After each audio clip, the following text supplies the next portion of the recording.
From 12 News, your local election headquarters, this is Newsmakers. In their final televised debate before the primaries, 4 Democrats took the stage at Rhode Island College and live on 12 News, making the case on why they should be the state's next governor and getting quizzed on their knowledge of the office. In July, it was $410,000.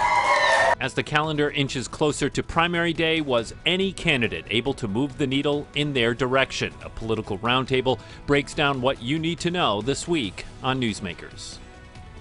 Welcome to Newsmakers. I'm Tim White alongside 12 News politics editor Ted Nesi, and joining us once again for a political roundtable, 12 News political analyst Joe Fleming and political strategist Kara Cromwell. You both are a glutton for punishment 2 weeks in a row, but we thank you very much for being here. All right. Well, you definitely watched the debate. You were sitting next to me on Tuesday night. You watched the debate. Joe, we'll start with you. Who do you think had the best night? I think there's no question Helena Foulkes had a very good night. She was very precise on what she said. She seemed to, like when you did the wrap around, she had all the answers for you. She seemed well prepared. She came across as a person that could be the governor of the state of Rhode Island. So I have to give her the highest rating over the other candidates on Tuesday night. You're nodding your head. Oh, completely agree. I mean, if I were to be doing beer trivia, I want her on my team at, the Guild or some such place. We might have to rename that section. I think, I mean, I thought she was phenomenal. I also think that she didn't take any hits. When, she says, I made a mistake. The other candidates really struggled with kind of, when you question them on things that they had been criticized about. Ted, you agree? Yeah, no disagreement. And I think, it's what even the other campaigns acknowledge. She had a good night. And what they're hoping is it was too late to have a good night and have her make the leap she needed from third place in all the previous polling to actually win this thing on Tuesday, which is the big question now. So, as you called it, beer trivia, but we call it in the debate pop quiz. It's a section that we've been doing to sort of test different candidates' knowledge on the office that they want to take. We did that again Tuesday night for the gubernatorial debate. And we should say, Tim, we work hard on picking these questions. We're not looking for gotcha questions. We're genuinely thinking about what would you expect the governor to know? And we did it, with the general treasurer. If I recall, we also did it with lieutenant governor. Yep. And then now the gubernatorial debate. And as they said, Helena Foulkes, well, she got an A during the pop quiz. Why don't we take a listen? What is the total amount of general revenue in the current fiscal year's budget? General revenue. Yeah, it's about $5.5 billion. Okay, is Ms. Gorbea, is he right? The overall revenue? General revenue. Not federal funds? Not federal funds. I'm going to say yes. Okay, Ms. Foulkes? Yeah, I think it's about $5 billion. Mr. Brown? Yeah. It is just over $5 billion. That's because you asked me first, Tim,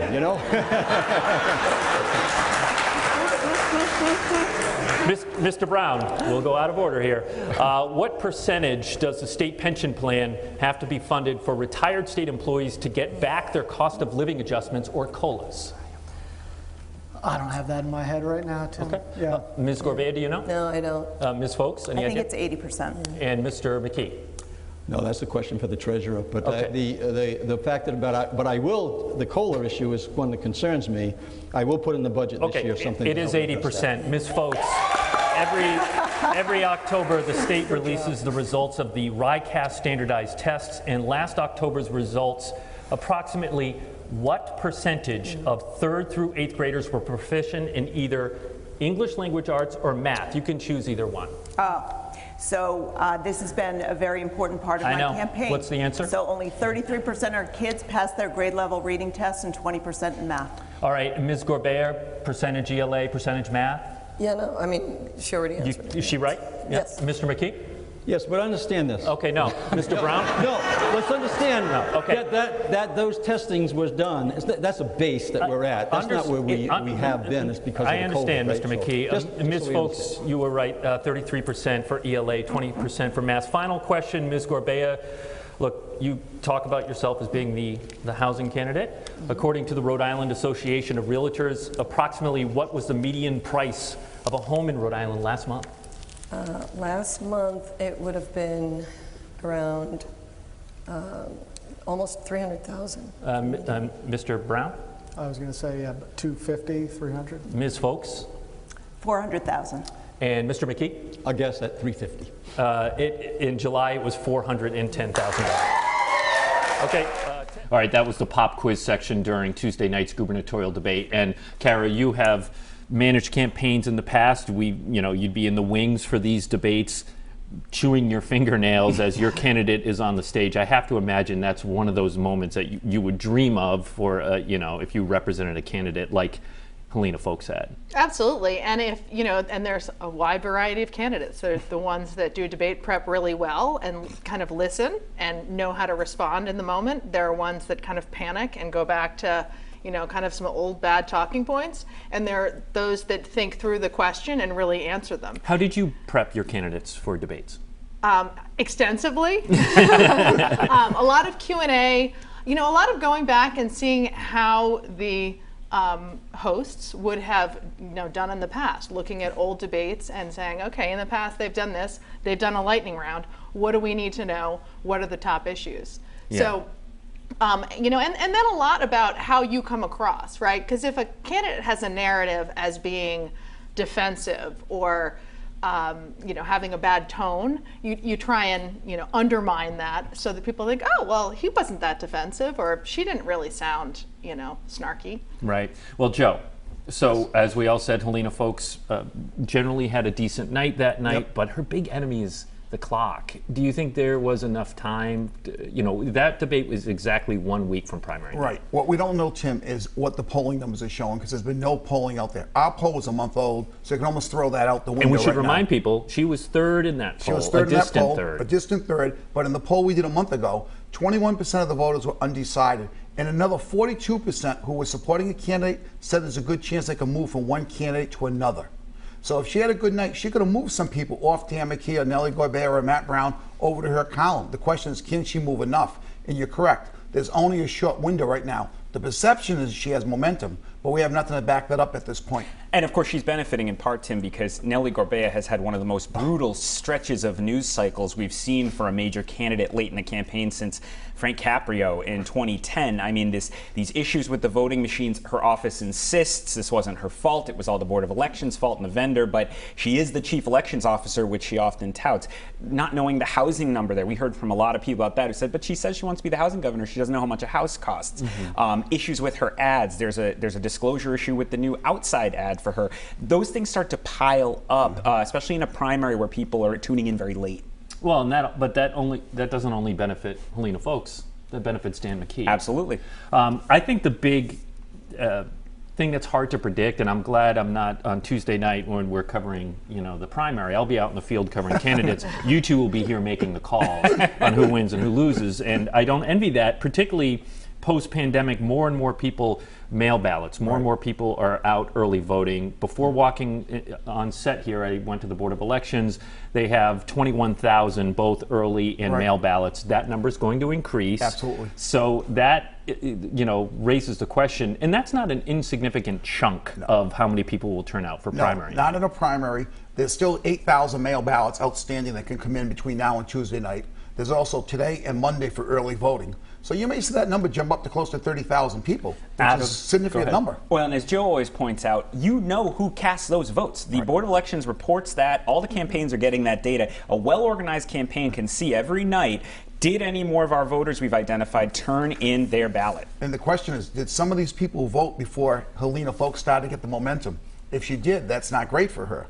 Right. But, you got to see when the votes are coming in, so that could have a big impact on this if it's a close election. Yeah, go ahead. I tend to think that people who vote early and who vote by mail and mail their ballots and kind of aren't holding them are not undecided, right? I mean, you know who you're voting for. You're going in, right? So I think will there be buyer's remorse? I mean, there definitely can be, but those people, I think if they're showing up in the polling, they're probably showing up firmly in someone else's column anyway. Okay. The people that I think that the Foulkes campaign would be focusing on turning out right now are people who are undecided and folks who were not necessarily in the universe going out to get independents and other not normal Democratic primary voters that she can inspire to pull into the race. And briefly, because I know we want to show some of the ads that are running now, Tim. Yeah. We should also say for Dan McKee, look, Dan McKee watches everything we're just talking about, the dynamics that are changing fast with Gorbea and folks. They feel like steady Eddie, right? He's had his 25-ish%, give or take either way. He had a big labor rally last night. They're really counting on labor to get out the vote. And they think, hey, if there's this crossover happening among folks going up, Gorbea going down, as long as we stay ahead of wherever the two of them land, we're the governor nominee. Right. Well, look, as you said, this is weird. Before we go to commercial, I want to play some commercials. The two candidates, Helena Foulkes and Nellie Gorbea, have launched some new attack ads. There's a common theme here. McKee is the target in both of the ads. And then, of course, the others, they go after each other. We're going to play just about 15 seconds from each. Take a listen. Compare the candidates. Dan McKee, the worst job approval of any governor in America, mired in an FBI investigation of a contract awarded to his cronies. Nellie Gorbea refuses responsibility for a voting fiasco even though she's the state's chief election officer. Who's worse? Helena Foulkes got $29 million as a New York CEO, then laid off over 1,000 workers, calling them low-hanging fruit. Or Dan McKee. He's under investigation by the FBI for a $5 million insider deal. She's basically a Republican.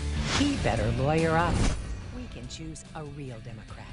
I'm Maria Gonzalez, treasurer of Latino Victory Fund. Okay. Now that is an attack ad. Yes, and we should say that is an ad that supports Nellie Gorbea, but it was an independent expenditure. It was a third-party expense. Her campaign didn't do that ad. But again, they're coming out, Joe, a week before the primary. Right. Tim, sometimes negative takes a while to sink in. They're starting these ads 6-7 days before the primary, as you said. If they started them 3 or 4 weeks ago, that'll start to sink in with people. I don't know how much all these ads are going to sink in at this late date. And there's so many ads right now. My wife was watching Jeopardy on DVR last night when she got home from work. She said every break was almost all political ads. And Joe, you always say this, and I think it's true. People start to gloss over when it's a treasurer candidate with their messaging, and then a Congress candidate with their messaging, and an attack ad about the governor's race. And in Providence market, television market, is fairly unique because we also fold in some of Connecticut, but a lot of Massachusetts. Yes. And Massachusetts had their primary last week, and boy, you couldn't turn on the TV without seeing the AG race. Shannon was Reardon with her. Just so many. $9 million to lose by 15 points. That was something in itself. Money well spent. The big thing is, though, with all these ads, you need to have an ad that's catchy, that people remember. Example, Dan McKee with his mother. People still talk about that today.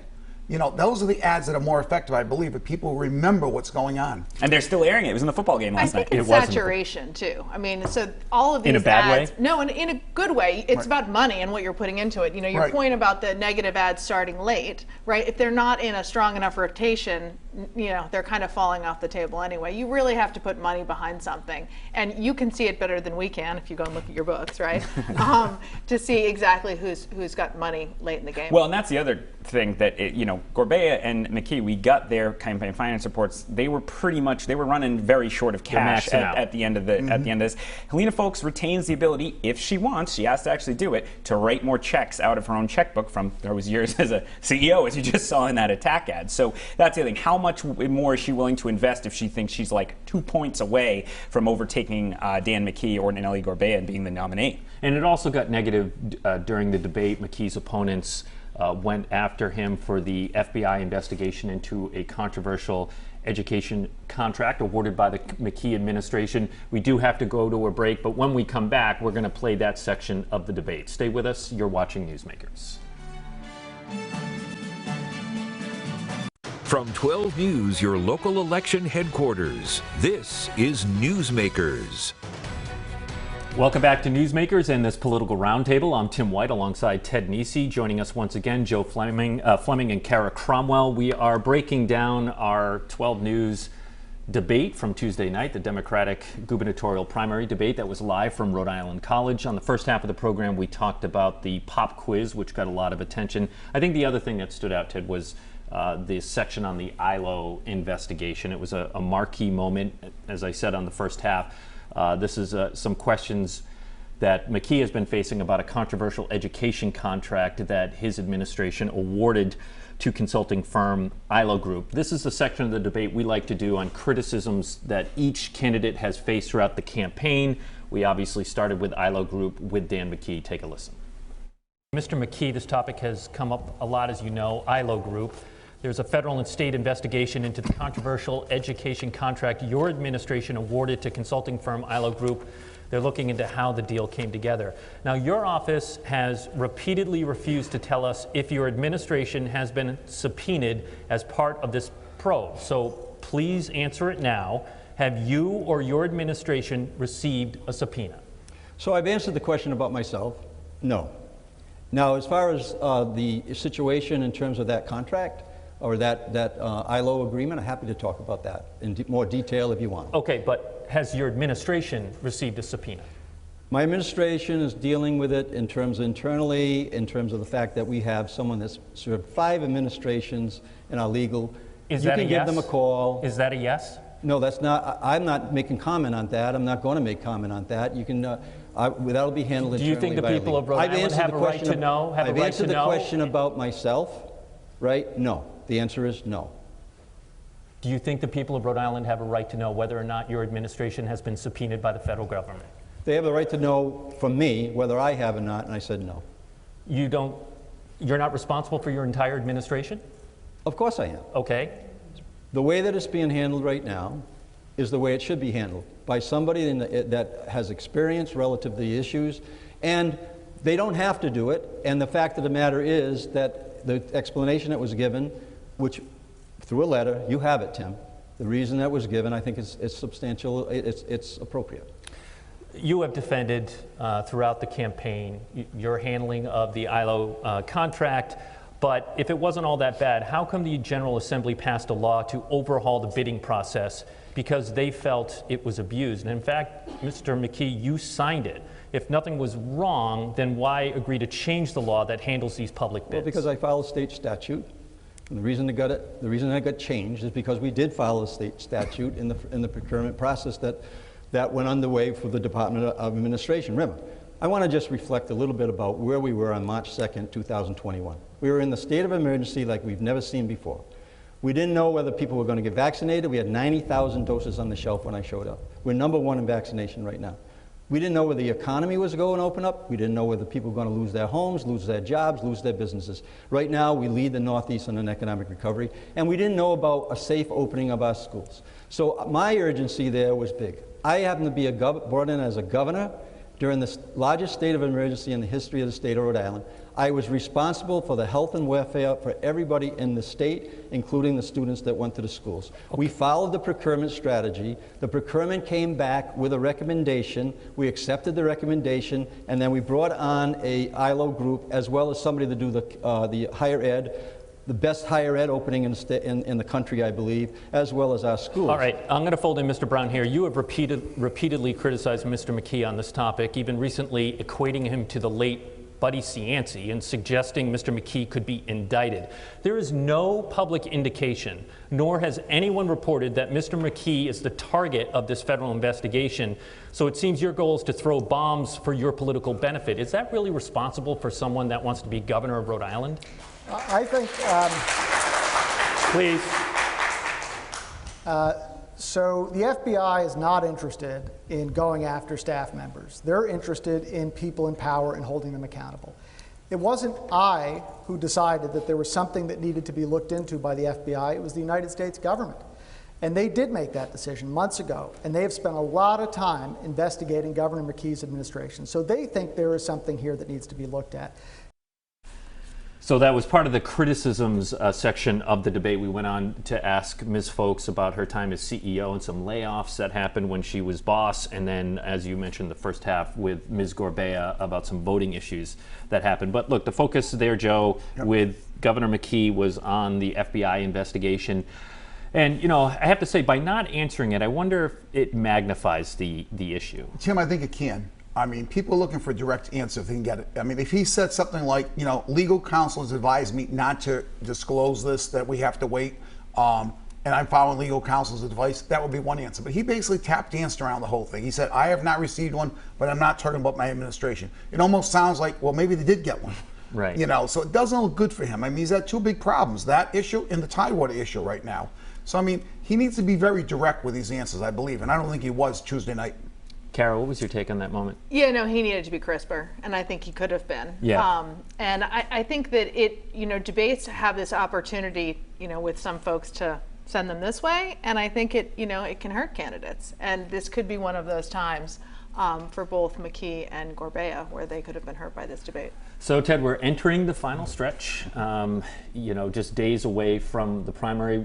What are the campaigns going to do in the final days? Well, as we were talking about, it's all about getting out your vote now, right? It's really too late to make impressions through, earned media. None of us are going to do some big investigation of these candidates with just 3 days left. There'll be a quasi-blackout with most of the news coverage. You'll still see the ads on TV, but you're seeing people going door to door, making phone calls. A lot of text messages this year. I'm hearing from a lot of folks getting texts from campaigns saying, don't forget to vote. Yesterday, Helena Folks' people blasting out the Globe endorsement by text to folks who are on their voter identification lists. You saw last night, big labor rally that the Laborers Union organized for all their candidates to try to hype up their members to get out to vote, to get other people out to vote. Nancy Pelosi is going to come headline a Get Out the Vote rally for Helena Folks on Sunday. They have a long-time family friendship. Helena Folks' mother was very close to Pelosi, right. So that will be a big moment for her. But it just, get out the vote, get out the vote, get out the vote. The other thing to keep in mind, there's a lot of General Assembly primaries, and a lot of those candidates have get out the vote operations in place. And I think when we see primaries, you're going to see higher turnout than areas where there's no primaries, because a lot of these people are really trying to identify their voters and get them out. So that's going to bump up the turnout in those areas. And I guess I'd add that campaigns have been putting plans in place for this moment since the beginning. And there's a field wins is what everyone always says, and it's the time when you go and you make sure that everyone you've identified actually shows up. And this means on election night in 1990, I remember. You were working for Sunland, right? I was working for Sunland, primary night, 1990. And we had a bunch of minivans that were part of the campaign, and we all just jumped in and we flooded certain areas of Providence. Literally offered rides. Banging on doors. Have you voted yet? We'll take you. Have you voted yet? Is that what get out the vote means now in 2022? No, what does get out the vote mean? So people at home, we say get out the vote. What does that mean? Motivating the people who are your supporters to get out to the polls and vote, either early by mail ballot or on election day. Calling them? Calling them, texting them, they're emailing them. By good campaigns. So they'll have people who are a 1 definitely voting for us. You don't have to contact them again. Just make sure that ballot is in. And then people are 2 or 3. We think they'll go to us, make one more contact, and they might sway over to us. Maybe they saw the debate, now they like us. And General Assembly candidates do an actual system called a bingo system. They have people at the polls crossing off voters as they come in, going back to headquarters, and so that they know if their supporters are coming out. And those are the ones that are knocking on the doors in the evening to get them out who have not voted yet. You also have cross-pollination to the point Joe is making. So we're talking about all these governor candidates, and of course they have the biggest operations along probably with the Magaziner campaign for Congress. But, North Providence is, Donnie Ruggiero has like a statewide candidate's resources, even though he's just running in a state Senate district. He has a big progressive primary challenge. North Providence turnout's going to be higher than it might otherwise be because of what he's doing there. In Providence, you've got 3 decently funded mayoral candidates. Mm-hmm. They're going to be turning out their vote, and those people will also have the option to vote for governor, and vice versa. It'll affect the mayoral candidates too. So that's the other thing. Many people think Dan McKee might not have still been lieutenant governor if Matt Brown hadn't challenged Gina Raimondo and forced her to bring out a lot more moderate Democrats in 2018, which helped to swamp Aaron Regenberg, who thought he was going to be the biggest race that year. Any thought on who benefits from a lower voter turnout? When we look at 2018, so the last primary, you gave us these numbers. Thank you very much, Joe. It combined about 150,000, I think. You had 117,000 Democrats, 33,000 Republicans. I would have to believe in this election. A very small turnout would probably benefit Dan McKee for the simple reason he has a lot of labor support. You mentioned about the rally last night. They get organized. They get their phone banks going. They turn out their labor voters. So in a small turnout, that could benefit Dan McKee. 4 years ago, like you said about Dan McKee winning the primary because Gina had a primary.